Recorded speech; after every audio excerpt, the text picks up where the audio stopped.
If you've been learning Chinese for even a short amount of time, you've probably learned some simple phrases such as 马马虎虎 or 哪里哪里.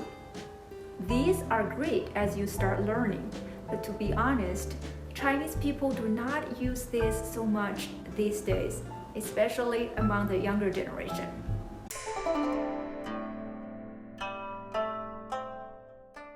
Hello, welcome to Mandarin Chinese with Sally. Today we will talk about some alternative phrases that you can use to make your Chinese sound more natural. Number 1, 马马虎虎. I know a lot of you like saying this word, and it's very common in the textbooks. So when you want to say something is just okay or on average, instead of using 马马虎虎, you can say 还好吧, 还行吧, 还可以, 还凑合, 一般, 一般般. For example, 大卫，你最近怎么样？还好吧，我还好。你呢？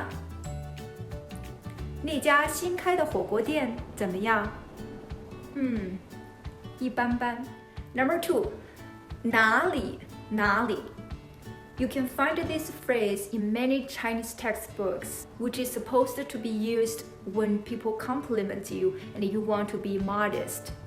It's fine to use, of course, but it just sounds a little bit too formal or out of date. For example, 大卫，你的中文讲得真好啊。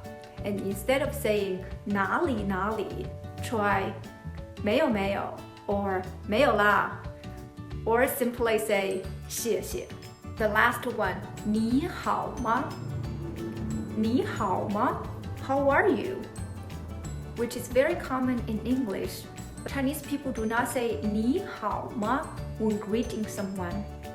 Instead, we say 你好 when greeting someone you do not know so well or in a formal or business setting. Among friends and family, we say more casually, like, Hey, 最近怎么样？忙什么呢？最近好吗？ See, we say 最近好吗 which is okay. We do not say 你好吗？吃了吗 etc. Everything but not 你好吗 So what are other phrases that you've learned in a textbook but seldom hear native speakers use them? Share in the comment section below. 好啦，这就是今天的内容，我们下期再见。